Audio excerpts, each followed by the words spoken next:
Ça fait école. On va parler santé dans un instant avec le cauchemar de tous les tennismen, le tennis elbow. C'est avec notre doc.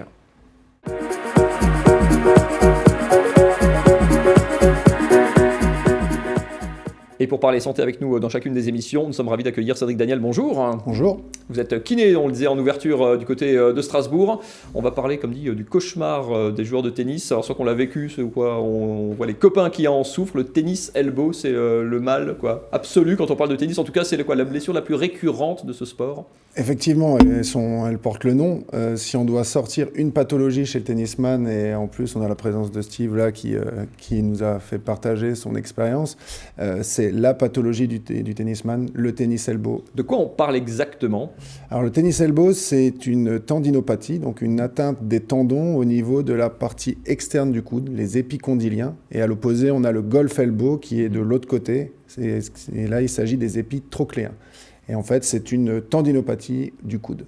Comment ça se soigne ici ? On parlera de prévention dans un instant, mais quand on commence à ressentir cette tension, cette douleur, il faut faire quoi ? Aller voir un spécialiste déjà ? Est-ce qu'on peut l'identifier soi-même ou pas ? Alors nous, dans les différents types de pathologies qu'on a, le tennis elbow, soit on va l'observer sur une grosse augmentation de charge d'entraînement, mais sinon, c'est ce qu'on associe à ce qu'on appelle les technopathies. Donc ça va être lié à un changement de produit, changement de matériel. Donc on avait l'explication de la raquette avant.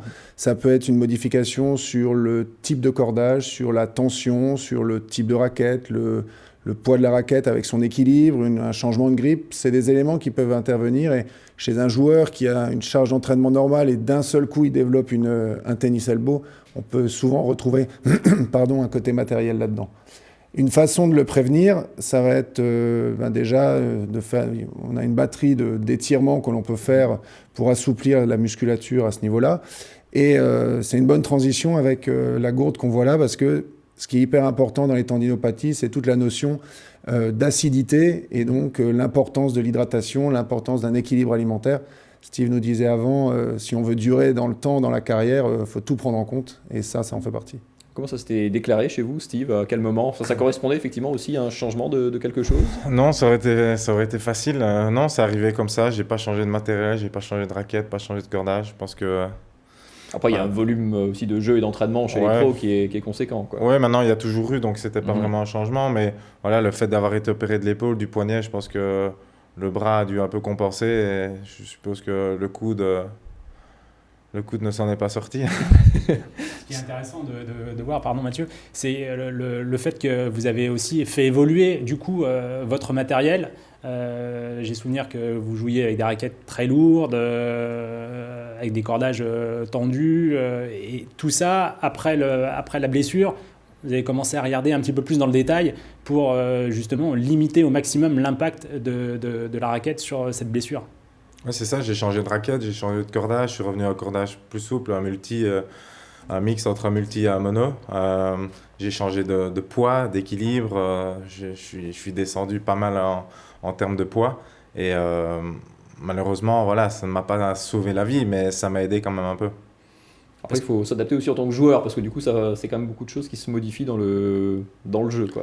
C'est beaucoup de choses qui ont changé. Maintenant, j'avais plus le choix. Je devais absolument faire le changement. Et c'est ça qui était facile. C'est le fait que quand tu n'as pas le choix et que tu dois le faire, tu ne dois pas hésiter.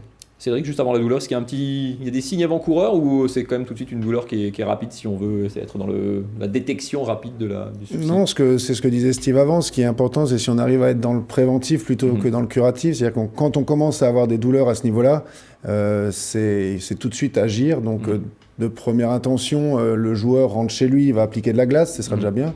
Après, il ne faut pas attendre que ça s'installe parce qu'en général, quand il vient nous voir, la pathologie elle est déjà bien installée et là, ça peut durer pour la traiter. Merci beaucoup, Cédric.